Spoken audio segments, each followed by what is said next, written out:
Tukutendereza Yesu, Yesu hoi mwana wendiga, omusaigo unaziza, twebaza omulokozi. Tukutendereza, jina langu ni Dennis Kimani, aliyeokolewa na Yesu tarehe 4 mwezi wa 8 mwaka wa 2018 nikiwa darasa la 3.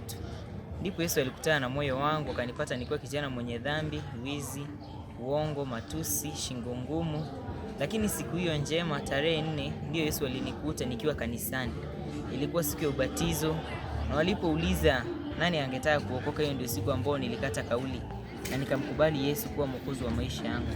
Amekuwa nami hata sasa. Mimi ni ushirika wa Nairobi, Kariobangi, na zaidi ya yote namshukuru Yesu. Niko kidato cha 3 shule ya upili ya Kangema, na zaidi yote nazidi kumuona Yesu akinishindania. Hata shuleni majaribu yako, changamoto iko, pia influence, lakini kumwira tu Yesu anapata kunishindania na anapata kuniongoza katika safari.